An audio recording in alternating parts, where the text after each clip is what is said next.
What's good, guys? Welcome back to another video. Start of a new week, which means new opportunities, and I'm going to break it all down within this video, and we're going to talk about Bitcoin mainly, although there is another bonus pick for today since we have news for that other pair, which we're going to dive into later.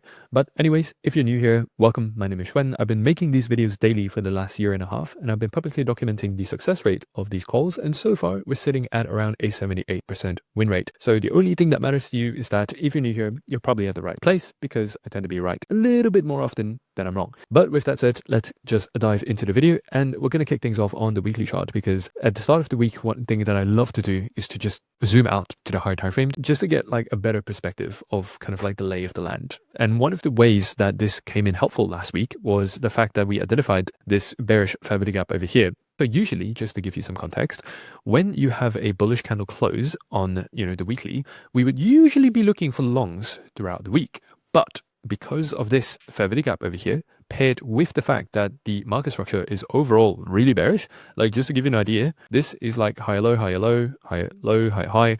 And then at this point here, you've already broken it. And so in terms of the overall massive weekly macro market structure, it's broken. So with that said, that means that our bias throughout this entire period of time should be to prioritize shorts over longs. And so coupled with the fact that we had a bearish PDRA on the weekly chart means that we have to apply a little bit of critical thinking into this, right? And just kind of calculate the odds. And odds are, when I mentioned this last Monday, was that, yeah, we might see a little uptick on Monday and Tuesday, but I think the true move of the week is actually going to go towards the downside. And that's exactly what happened, right? Monday, Tuesday, you ended up going up. And then like Wednesday, that was when the big dump happened, and boom, off you go. And so that's one of the beautiful things about the weekly chart, is just getting an understanding of the overall macro kind of like situation.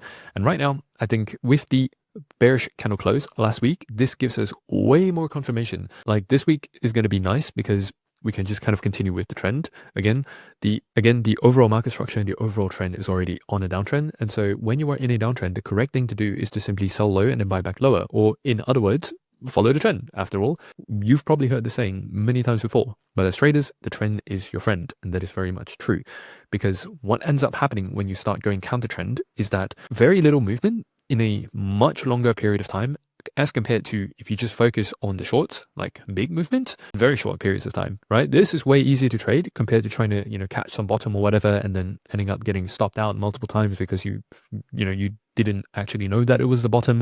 And overall, like, yeah, it's just not a fun experience. And now that we understand what is going on the weekly chart, and because this fair value gap has already been filled, I don't think it's likely that we're going to go fill that fair value gap again, although maybe the daily chart is going to tell us a different story. So in terms of the daily chart, we've also got a slightly different situation going on right now, where because we got a candle close beneath this level, this is technically a change in state of delivery, right? Which means now this entire block here is going to be a bearish order block until proven otherwise. Now, how do we prove this otherwise?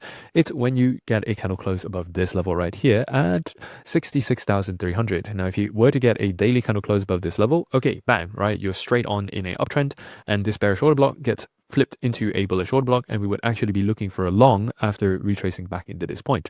But as of right now, because of everything that I've already told you, I think we are going to be bearish. Now, it doesn't actually matter what I think, but just purely from applying the system that I've used over the last year and a half to achieve a pretty good success rate, plus the fact that, yeah, overall, read on the market structure and everything, it is bearish. We're going to be leaning towards the downside, especially because we have a couple of key liquidity points over here that we can still take out. So I think that is going to be the liquidity target for the week. This essentially like 60,700 as well as around 59,200. That is going to be the weekly target, which means that in terms of the weekly candle, I expect, right, again, Monday and Tuesday to just give us kind of like a false move towards the upside before we get a weekly expansion towards the downside. The way you play this, by the way, is to understand how the power of three works. So if that sounds like a bunch of mumbo jumbo, let me break it down. So the way PO3 works is essentially you will get a weekly open, right? In every candle, you get an open, high, low, close. Now, because we are bearish in terms of the weekly bias, we would anticipate that any time or at any point, if price goes above the weekly open, that gives us an opportunity to sell high before a true weekly expansion, and then this will be the close. So this is how we would use it. Now, is the move going to happen on Monday, Tuesday, Wednesday? Could happen on Friday? Like, I don't know. But the overall like pattern that we're going to be hunting for is going to be something like this. Now, you see this last week as well. And again, PO3 is the second part of the equation that I used to apply my like to basically kind of like predict that, okay, this is probably going to dump on Wednesday, right? The way I came to that conclusion is Monday, Tuesday, you went above, clearly filling in the fair value gap, and on Wednesday, you get that true expansion towards the downside. So same thing here. Again, right now, because Monday and Tuesday is currently opening towards the upside, that is actually a good thing because it allows us an opportunity to get into a short at, to basically sell high and then buy low kind of situation. Now, if I were to break this down even further, on the daily chart right now, you can see that there is a bearish fair value gap that price is currently coming back into. And I think this is going to be the level that we're going to be paying attention to all throughout this week. In fact, has price already filled it? Yeah, technically speaking, it's already filled it. So like we've already gotten the first fill of the fair value gap. So I wouldn't be surprised if price just kind of ends up dumping for the rest of the week. But let's zoom in a little bit more to get a better idea. Essentially, this is a bearish fair value gap. And price comes in here, this may be the high of the week, and then boom, right? Rest of the week towards the downside. Now, just to confirm though, when we might expect a kind of like true move of the week, we can see we are going to use news to our advantage. Now, the reason why we use news is because if you take a look here at red folder news, this is essentially what is known as high impact economic news. The reason why this matters is that you need to understand the market does not move randomly. There is always a reason for the market to move. Either it's going for some sort of liquidity level, which kind of dictates the kind of like price action. Like for example, we identified earlier that there is a liquidity level at 60,000 and 59,000-ish. And so that is the price action target, right? So that is the liquidity objective. But liquidity is only one part of the equation because I don't know if you noticed this, but there are two axes on your chart. There is a y-axis, there's an x-axis. And in terms of the y-axis here, this is price action, right? This is price, which is what people tend to focus on and the only thing that people tend to focus on. But you also have an x-axis, which is time. Now, news dictates when these major price movements will happen, right? It allows you to basically kind of remove one variable from the equation instead of having to think like, okay, I have to understand when price is going to move and where price is going to move. Whenever you have news, especially high impact news, which in this case for this week is going to be at 8:30 a.m. on Thursday, we can expect that, okay, chances are we're going to get a pretty big move on Thursday at around 8:30 a.m. Now, my remaining job as a trader is to simply get a good understanding of what I think the direction is going to be. And so instead of having to worry about both variables, I can now remove one and focus on just one. This is why I love trading on news days. And this is why I, in fact, even like, it's not even that I love trading on news days. It's more like, even when I look at the charts on non-news days, I tend to just not get as many opportunities or as many, good quality opportunities. And so most of the time, like on Mondays, especially, I just tend to take the day off and treat it like an extended weekend, right? Saturday, Sunday, Monday is basically the no trading days, except for one Monday of the week, which is not the time to get into that for now.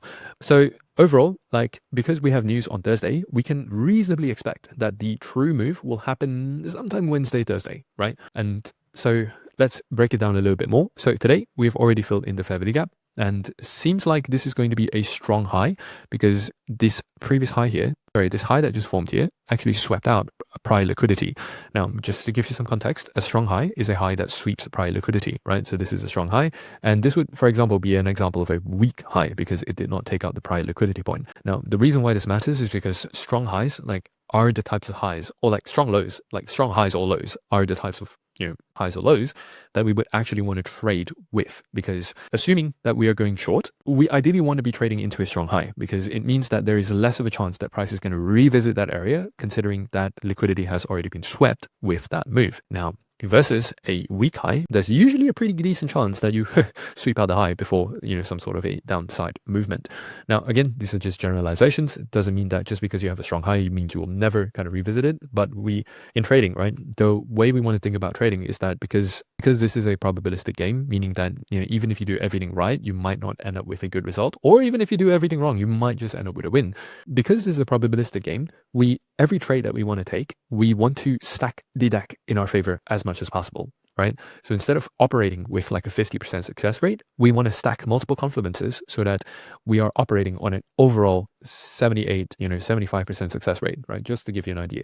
And that's what I'm doing here when I look at all of these confluences. And by the way, if you like the sound of that trading philosophy and how we just keep things simple here, and if you'd like to work with me and my team in order to get you funded within the next 90 to 120 days, feel free to click the first link in the description box below and book in a call. And don't worry, it's not some call where we're just going to hard pitch you the whole time. We're just going to understand your situation, see if we can truly help. And if we can, we'll make you an offer. And if not, we'll at least point you in the right direction so that you know what to do next in order to improve as a trader. But with that said, just looking at the 1 hourly chart here, I don't really see too clear of a signal, right? Because overall, we understand like, okay, we're going to the downside. But at the same time, based on where price action currently is right now, the most recent move that happened is actually a bullish CISD. Now, I know that bullish CISD ended up going for the liquidity point, but it doesn't change the fact that at the moment, the 1 hourly order flow is actually bullish. And one of the core tenets of the system is that the best trades that we can take, in fact, this is not even like best or bad trade. In fact, I would even go so far as to say that this is a essential tenet, is that we only want to take trades when all three timeframes are aligned in the same direction.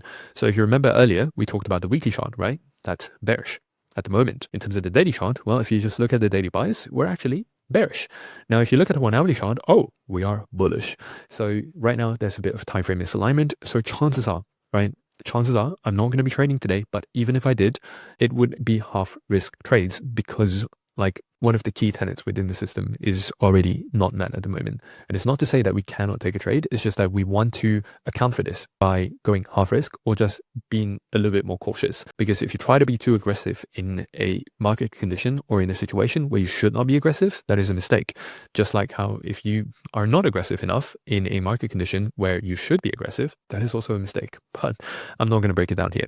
So just understand that in terms of the 1 hourly chart right now, it is looking bullish, but one thing will change that, which is if by the time you watch this video, you get a convincing candle close beneath 63,930, right? This will essentially turn this into a potential bearish order block, right? If you get a bearish candle close beneath this level, you can look for a retrace back into this order block and target this low right here at 63,200. You could go for this, you could go for this, but either way, like the way that we usually operate is we go with a standard risk reward of 2 to 1 on every trade that we take. So for example, if this is my entry, this is my stop, then I would place my TP somewhere around 2 risk to rewards. So that is how I would play today. And if I do not get this situation here, I would not even consider taking a trade personally, at least not on Bitcoin. We have news on Canadian dollar. I don't know if you noticed this. So we're going to get into Canadian dollar in just a bit. I think that may give us an opportunity where Bitcoin doesn't. And just to touch quickly on that, this system can be applied to basically, Forex, futures, NASDAQ, commodities, crypto, whatever it is, it can be applied. After all, this is a price action concept. As long as you have price action, you can apply it. The only thing I haven't tried it though is stocks. But just to go back to the point that I was trying to make, it is not a bad thing to give yourself the option of trading multiple markets, because now, just to give you an example, like the Bitcoin price action at the moment does not look as high probability as compared to maybe some Forex chart or some NASDAQ chart or whatever. And the problem that comes when you're only trading one pair is that sometimes, even though there is no opportunity there, you still feel the need to, take something. Because you've already kind of clocked into work, right? You've already opened up the charts, you've already, put in work.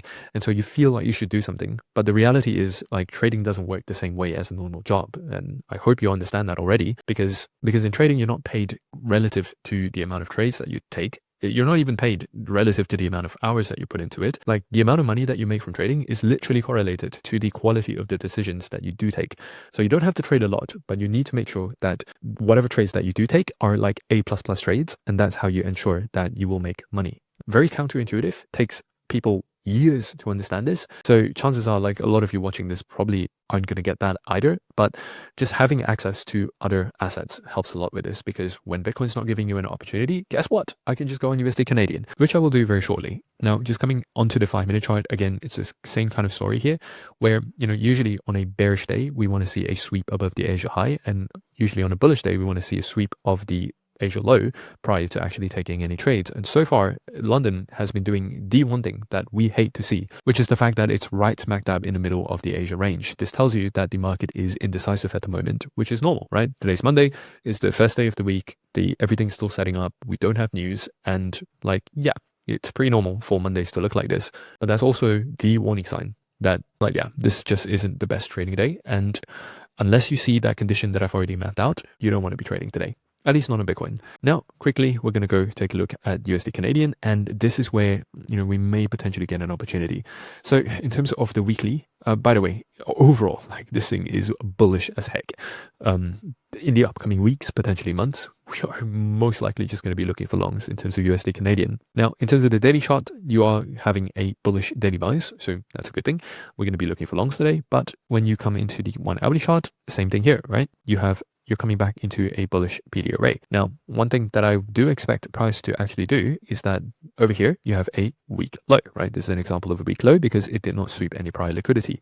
I think the setup for today is going to be, as you're retracing this overall order block here, you're going to go for that liquidity sweep right there. Once you sweep it out, you're going to be looking for a trade towards the upside, right? This is just what I think at the moment, just purely based on the 1 hourly chart. And let me just go down to the 5 minute to confirm this. And yes, right, this low right here coincides with the Asia low. And remember what I said earlier, on a day where you are bullish, you actually want to see a sweep of the Asia low before going up. So this is going to be the ideal setup. Now, does that mean that that is the only possible setup? No, not really, because if you go down into the 1 hourly chart again, remember we have another order block that we're operating in currently. So by the time you watch this video, there are only two things that can be true. One is that prices kind of bounce out of this order block and you are putting in convincing 5 minute order flow, in which case, by the time you watch this video, especially as you get closer to that news window, which is at 8:30, and by the way, the news window refers to the hour before news to the hour after news. That tends to be the highest probability trading window for the system in particular. A lot of our biggest wins and a lot of our just best performing trades have always come between the hour before news and the hour after news. So that's going to be 7:30 a.m. to 9:30 a.m. New York.